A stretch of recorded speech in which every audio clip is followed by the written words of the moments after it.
एक घर के सामने से दत्तात्रेय जा रहे थे, अंदर खूब जोर जोर से उत्सव हो रहा था।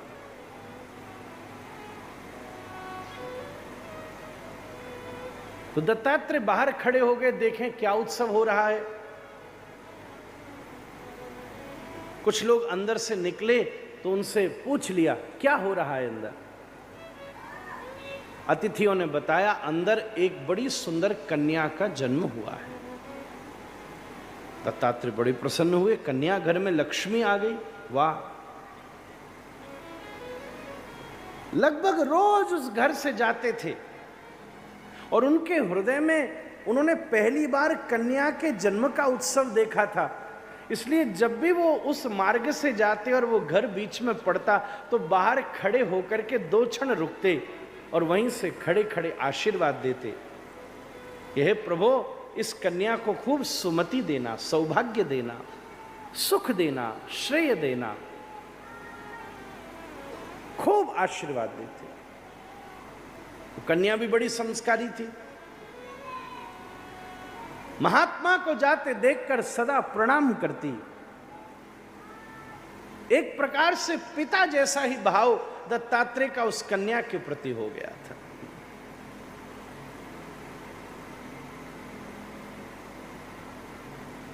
खूब आशीर्वाद देते। बहुत साल निकल गए, अब तो लगभग दत्तात्रेय का रूटीन सा ही हो गया था।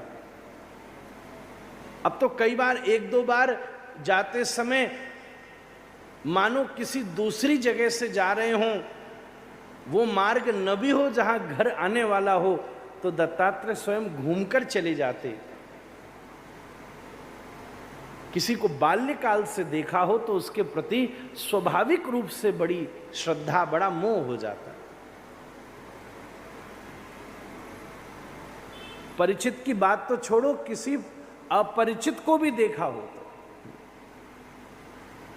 घर की अगली वाली गली में भी आपने देखा हो, नाम भी न पता हो, एक बच्चा हुआ, धीरे धीरे धीरे धीरे बड़ा हुआ, वाह, उसके प्रति आकर्षण हो जाता है। कई साल के बाद दत्तात्रेय फिर उसी मार्ग से गुजर रहे थे, देखा तो आज बड़ी सुंदर सजावट हुई है, ऐसे ही सुंदर बढ़िया टेंट लगाया है, लाइट लगाई है, जलसा हो रहा है, बैंड बाजे बज रहे हैं, नपीरी द्वार पर है, केले के पेड़ लगाए गए हैं, कलश रखे गए हैं, उत्सव मन रहा है। दत्तात्रेय बोले ये तो बड़ी विचित्र बात है, कई थोड़े दिन के बाद मेरा आना हुआ, ऐसा क्या उत्सव हो रहा है। फिर दत्तात्रेय चुपचाप द्वार के बाहर खड़े हो गए। आने वाले किसी अतिथि से पूछा अंदर क्या हो रहा है। अतिथि ने कहा उस लाली का विवाह हो रहा है। दत्तात्रेय बोले अच्छा, अब महात्मा बचपन से सिद्ध महापुरुष, बोले हम भी देखें विवाह होता कैसे है।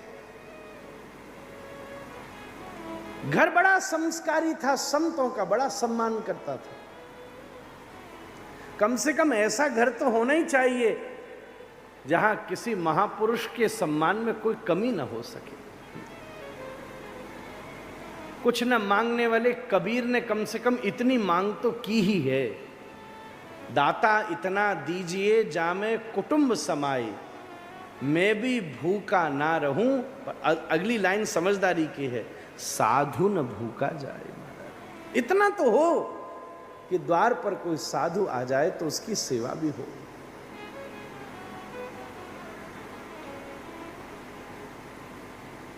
दत्तात्रेय जाकर बैठे, बड़े सम्मान से बाबूजी ने बिठाया। देखते थे बहुत सारे लोग आए हुए थे, जलसा हो रहा था। थोड़ी देर में बड़ी जोर से बैंड बाजे बजने लगे, सब लोग द्वार पर जाकर खड़े हो गए। दत्तात्रेय भी चुपचाप बड़े सरल महापुरुष कोने में जाकर खड़े हो गए। तो देखा अश्व के ऊपर बैठकर एक सजा धजा राजसी वेश का एक लड़का आया, उसका बड़ा भव्यता से देवताओं की तरह स्वागत किया गया। बड़ा सुंदर भीतर ले जा करके सजी धजी कन्या को मंच पर ले जाया गया। दत्तात्रेय बड़े प्रसन्न हो रहे थे और फिर दोनों ने एक दूसरे से माला बदली। दत्तात्रेय ने भी खड़े होकर फूल डालकर आशीर्वाद दे दिया। थोड़ी देर में एक मंडप का निर्माण किया गया, उसमें महात्मा आ जाए तो और शोभा बढ़ जाती है। एक यज्ञ कुंड लगाया गया, एक श्रेष्ठ आचार्य वहाँ बैठे थे, दोनों परिवार के जन बैठ गए। वर और कन्या ने बैठकर सुंदर यज्ञ करने के बाद 4 फेरे दिए। कन्या वर ने सबको प्रणाम किया, दत्तात्रेय को भी किया। दत्तात्रेय ने भी हाथ उठा करके दिव्यता से आशीर्वाद दे दिया, वाह तुम दोनों का जीवन बड़ा सुखमय हो, आनंदमय हो, खूब दोनों में सामंजस्य रहे, खूब प्रेम रहे, विश्वास रहे, खूब बड़े बड़े आशीर्वाद दे दिए। अब थोड़ी देर में निकलने का समय आया। दत्तात्रेय अपने जीवन में पहला विवाह अटेंड कर रहे थे। बड़ी उत्सुकता थी मन में, देखें भैया शादी होती कैसे है। जैसे कोई कभी कभी जालंधर के लोग बहुत सारे विदेश में रहते हैं ना, तो कभी कभी कोई बाहर के लोग यहाँ शादी करने आए और उनके साथ बाहर के उनके मित्र भी शादी अटेंड करने आ जाएं, विदेशी। कहीं आपने देखे हो वो विदेशियों को भारतीय शादी अटेंड करते कैसी उत्सुकता से देखते, उन्हें समझ में नहीं आता ये हो क्या रहा है। एक बार तो हमने देखा एक विवाह में कन्या बड़ी सज धज करके आई और हल्दी की रस्म थी। अंग्रेज देख के पागल हो गया, बोले बताओ सजाने के लिए बिठाए थे कि बिगाड़ने के लिए बिठाया था। उसके समझ में नहीं आए ये हो क्या रहा है। जिसने देखा ही ना हो उसके भीतर बड़ी उत्सुकता होती है। अब दत्तात्रेय ने भी कभी विवाह देखा ही नहीं, बड़ी उत्सुकता थी मन में। अभी तक तो बड़ा आनंद लिया, बड़ा सुंदर भोजन था, सजावट थी, कन्या जिसको पुत्री की तरह मानते थे बड़ी सुंदर लग रही थी, खूब आशीर्वाद दे रहे थे। अब विदाई का समय आया। अब जब विदाई का समय आया तो कन्या ने एकदम से रोना शुरू किया। परिवार के लोग आगे आ गए, माताएं आगे आ गईं, बहनें सहेलियां आगे आ गईं। अब माताएं खड़ी हैं तो महात्मा भी संकोच में पीछे खड़े हो गए और बड़ी भारी हृदय से घूर घूर कर देखने लगे, ये रो क्यों रही है। आसपास वाले लोग भी रो रहे हैं, पर आश्चर्य की बात यह है रो भी रहे हैं और धीरे धीरे उसे बाहर भी ले जा रहे हैं।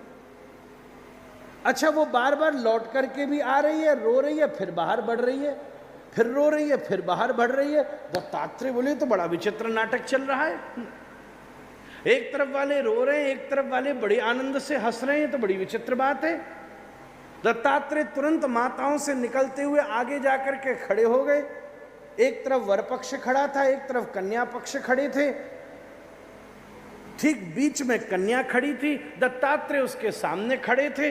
वो कन्या को भी देखकर आश्चर्य में पड़े। वो कन्या माता पिता की तरफ देखे तो फूट फूट के रोए कि मैं तुम्हारे बिना कैसे रहूंगी, तुम मुझे भूल न जाना। और पति की तरफ देखे तो मुस्कुरा करके देखे, जल्दी चलो फ्लाइट का समय निकले जा रहा है, जल्दी चढ़ो आगे जाना है, बड़ी तैयारी हो रही है। दत्तात्रेय भी बड़े आश्चर्य में है, ये कभी रो रही है, कभी हंस रही है, कभी आनंद में है, कभी बड़ी परेशान है। जैसे तैसे अब पिता भी जोर जोर से रोने लगा और पिता को देखते ही तो दत्तात्रेय का एकदम हृदय पसीज गया।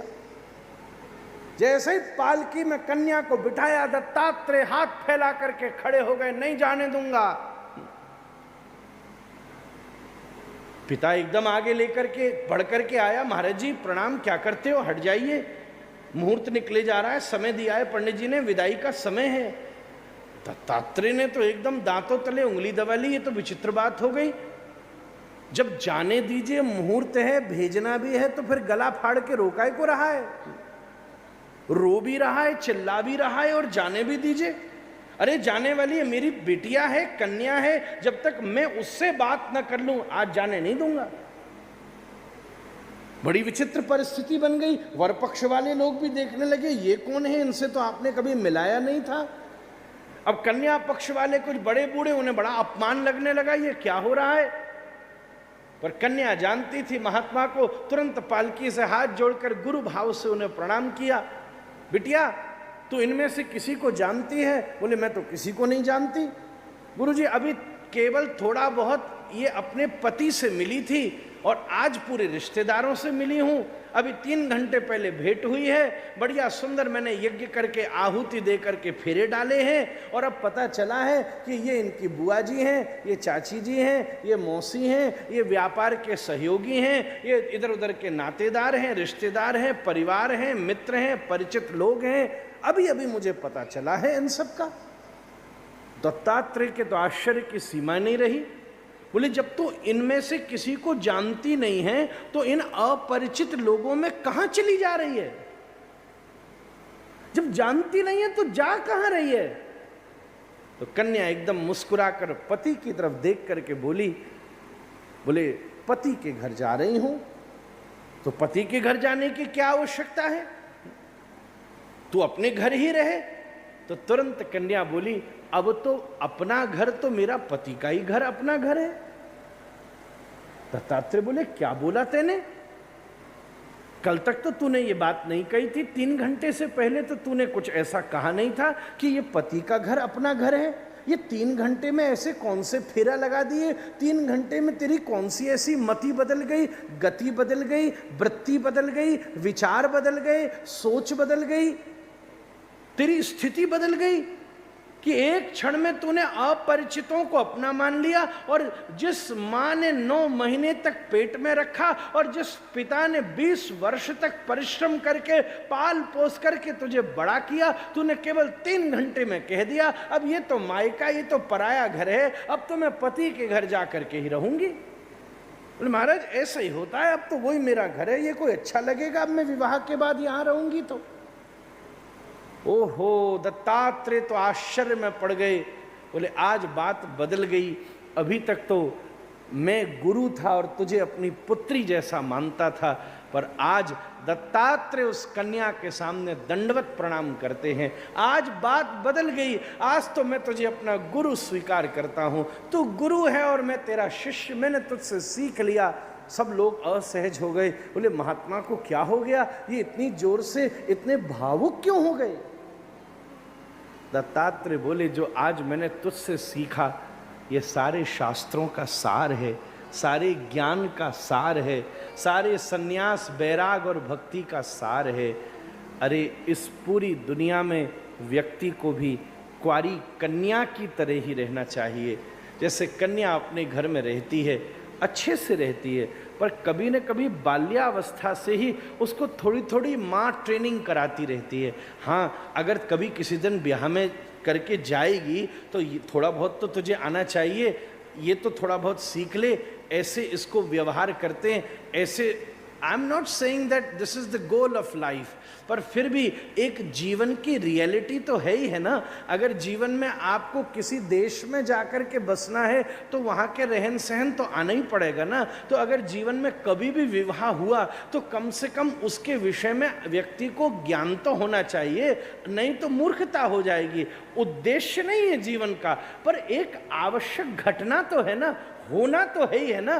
पर अगर होना ही है तो क्यों ना उसके प्रति निपुण व्यक्ति उसका अभ्यास कराता रहता है कि तू यहाँ की बातें तो सीख ले, पर इसके साथ साथ अगर तू अपने ससुराल में जाकर के रहेगी तो तुझे पता होना चाहिए, कम से कम कुछ बनाना सीख ले, कोई इमरजेंसी हो जाए तो थोड़ा बहुत कुछ व्यवहार सीख ले, थोड़ी बहुत चीज़ें रिश्तेदारी नातेदारी संभालना सीख ले। बस इस पूरी दुनिया में उस कुंवारी कन्या की तरह ही व्यक्ति को रहना चाहिए। और जब कुंवारी कन्या की तरह व्यक्ति रहता है तब गुरु भी मैया की तरह कभी कभी उसे सिखाता रहता है कि हाँ ठीक है, इस दुनिया का व्यवहार कर लो, यहाँ का लोकाचार कर लो, पर ध्यान रखना कि कभी श्याम सुंदर के द्वारे खड़े होना पड़े तो कम से कम उनका श्रृंगार कैसे करोगे ये तो सीख लो महाराज। इस कुंवारी कन्या की तरह संसार का सारा व्यवहार करना। और मैं निवेदन करूं, एक दिन गुरु कृपा से कृष्ण नाम के साथ ब्याह करके घोषणा कर देना, ये माया का संसार तो पराया घर है। हे राधा रमण लाल, आपकी शरणागति ही हमारे जीवन का सबसे बड़ा सार है महाराज। इससे बड़ी और क्या बात होगी।